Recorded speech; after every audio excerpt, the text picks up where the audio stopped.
All right, friends, in this video, the live stream worship Zoom wrapper concept.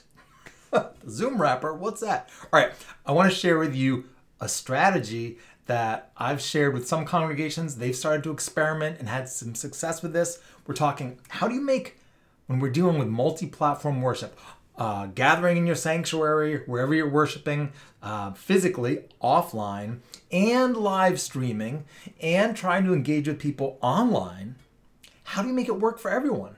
Well, first, the problem, if we have a service that's being live streamed, where it's just what's happening in your sanctuary, broadcast to people, say on YouTube Live, or Facebook Live, or maybe just whatever, wherever you're live streaming. Yes, we can do some great interaction with the chat. There are things you can do like with some interactive tools like Mentimeter, other things to kind of have a little bit of interaction. But that's hard. I see a lot of congregations where it's really like once you start worshiping on site in your sanctuary, things tend to fall back to more traditional worship focus, and the people online, and it's not optimized for them. So what do we do?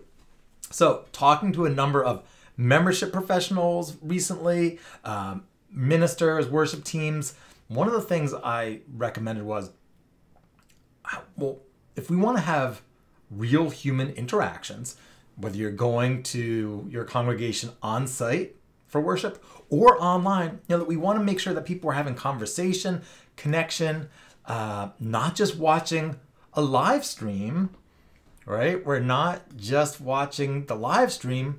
How can we take Zoom and use that to basically add a more relational experience to what's really a core live stream worship experience online? And so that's where I come up with the idea of, or I present the Zoom wrapper. Here's what it looks like. All right.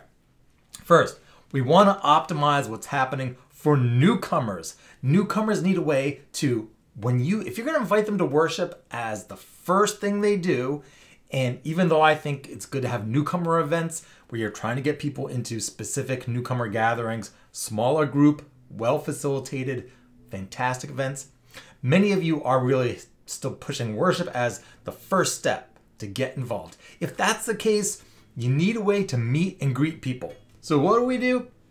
Take your worship live stream, and we're going to put that inside of a larger Zoom meeting, not webinar, Zoom meeting experience. So so I know some congregations are experimenting with this and some good initial feedback. Obviously, we have to keep learning and experimenting. So say you have a 10 o'clock service, whenever it is, half hour before the service starts, you invite people to come on to Zoom, and there you have your best hospitality newcomer member people waiting to welcome newcomers. So the first part of your Zoom experience is oriented towards newcomers. We welcome them, we answer their questions, make sure they feel welcomed, affirmed, oriented, all that jazz. Then, of course, within Zoom, we have the ability to do great things with the chat, asking people questions as they're coming into Zoom. There's also, as people are watching a live stream, Zoom chats tend to be a little bit more personal because it's private, or relatively private compared to live on YouTube or Facebook publicly. So the first part, people are gathering before the service. The newcomers come early. Then as we get closer to, say, 10 minutes before the service, well, a lot more people start popping in. You could do things like have the main room be for newcomers, and in that time before the service, that pre-service Zoom time, have some breakout rooms. You could have regular breakout rooms, like this room is where this committee often gathers. This is where there's a parenting group. There's another group, whatever it is. You could have a Zoom breakout group where kids are drawing with parents facilitating drawing games. I mean, all things you could do. But so welcome, gather, have face-to-face on Zoom, maybe a breakout group, human interaction. And then with, of course, your regular fantastic chat, then come your service time, you mute everybody. You stop the talking and watch the service. So you're bringing your feed from your worship service or whatever you're doing for worship into, so like that live, whatever's being live streamed, you bring that into the Zoom. So everyone on Zoom, they're watching the service. Maybe some people might leave the Zoom and just watch the live stream on YouTube or Facebook Live, whatever you're doing. And then, I thought I was on mute for a second. And then, that'd be horrible. Do the whole video on mute. All right. Then, after, when I get affirmed during the service, we have someone who's hosting this entire Zoom experience, a great welcome person, volunteer, staff, whomever. They're putting prompts into your Zoom chat. So as the worship service is going, people are sharing the chat. Great questions in the chat. Takeaway excerpts, quotes from the service. If your minister or someone mentions signing up for some opportunity, that's getting put in the chat. All the traditional things we want to have in the chat. Now, at the end of the service, we move into coffee hour. Again, we're in a Zoom experience, Zoom meeting experience, everyone on camera who wants to be on camera. You can then move from your live stream, shut that down, and go into breakout groups. These could be everybody talking about one focused thing related to the worship service, almost like a worship sharing circle. But right after the service, there could be people who are socializing. You could set up 10 rooms and say, all right, room 1, 2, 3, and 4 are for worship sharing. We're discussing the themes of the service. Go towards the higher number breakout rooms, just the chat. And during our coffee hour, group number, whatever, maybe it's group number 1 or number 10, however you do it, is going to be our welcome team. So if you have questions about getting involved in the congregation, go to room such and such. So we have this fantastic Zoom experience, welcoming people, a relatively private chat, the live stream, then a coffee hour experience with breakout groups. What does this achieve? Your people who are on site leading worship, they're doing their best to lead a fantastic worship service. People who are coming in online, they are getting the relational experience. They're getting greeted, oriented. If they're new, existing members and friends can connect with others in pre-service breakout groups. And then we have a shared worship experience via your live stream. And then coffee hour, we move back into a relational experience. And that will take if you're watching a service that is just live streamed without a Zoom relational face-to-face conversation, get to know each other, and actually interact experience, just the live stream, it's so easy to click away. This pastoral prayer it's not really speaking to me, or it goes on too long, or this other part, announcement, whatever, something's boring. It's so easy to click away. But if you come into a Zoom experience and you've had interaction, you've been affirmed, you're like, oh, these people were great. Oh, so-and-so, Peter's fantastic. He was so nice and really helped me out. And oh, I didn't realize I had friends in this congregation already. All these things, once you're connected relationally, it's much easier to stick with a service that might not be completely optimized for your online participants. It is true that worship, when we're doing it, like filming stuff on site, a lot of congregations I see are still going for the full hour worship service. It's really just what we've always done offline being broadcast online. And so for those of us who are tuning in online, that's really long. Like an hour worship service is like, time passes differently online. An hour feels like 2-3 hours. Music, long music pieces, organ preludes.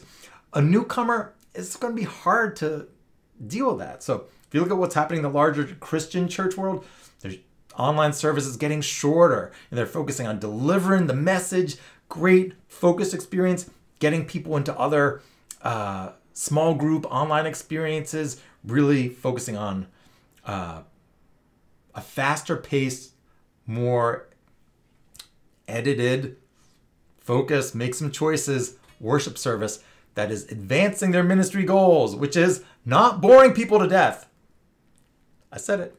And moving people into relationship. So we need to do the same. But if you're still doing full hour, replicating what you always did pre-pandemic and broadcasting that online, Facebook Live, YouTube Live, wherever, if you can create a relational Zoom experience around that, I think that could be a really good strategy. So early feedback from people who've started implementing this, it's good. Now, I will say, maybe and this is something I've spoken about previously, but I'll mention it again.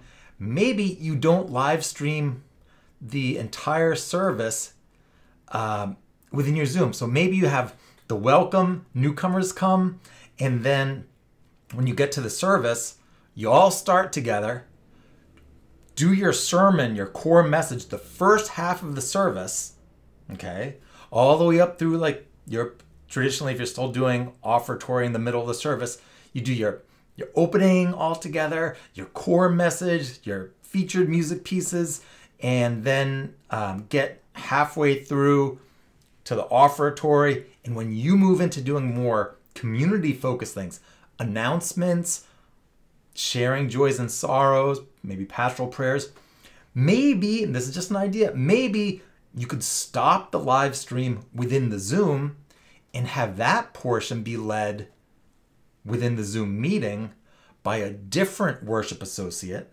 who's leading pastoral prayer, meditation, sharing, designed for people online. So at a certain point, if you design your service the right way, basically start with your sermon and the core messages, what you want everyone to experience the first half of the service, then you get halfway through, you could split it so that people offline can have their offline experience, and the people who are on Zoom, they get to have their experience. That could be fantastic. Again, that means you need a team. Someone's hosting that online Zoom event.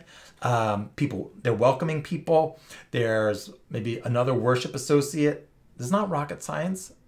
You can train people to do this, to lead worship, to have meditations, to facilitate sharing. Maybe that sharing happens in breakout groups, so you're never having people go around and share in too large of a group, or they're using the chat. But just think about the fact that the experience for people online, time passes differently. We still need to deliver connection, community, relationship, conversation online. A live stream alone, especially for people who aren't in relationship with others in the congregation, that is not going to cut it. For people who are new to your congregation, a live stream is more like just watching TV. It's not sufficient. You need to move people into a relationship. So, newcomer events, online and other small groups, fantastic. And as we've discussed here today, the live stream worship Zoom wrapper. I say Zoom wrapper because we're basically wrapping a Zoom experience around your live stream. What do you think? I'd love to hear your thoughts. If you try this, let me know how it goes. There are multiple congregations I'm in touch with who are doing this. And again, some good initial feedback, still early in the process. I don't have permission to share their names with you because sometimes people don't want to get hounded. How are you doing this? So I'm sharing. So that's it. I hope this is helpful. If you have a variation of this, I would love to hear it. How are you doing it? How are you setting up your teams? How are you making the live stream and your Zoom experience kind of balance, interact, go back and forth? It's great to hear from you and just keep learning and growing together. All right, that's it for this video. And I have more questions from you I'll be tackling in videos in moments.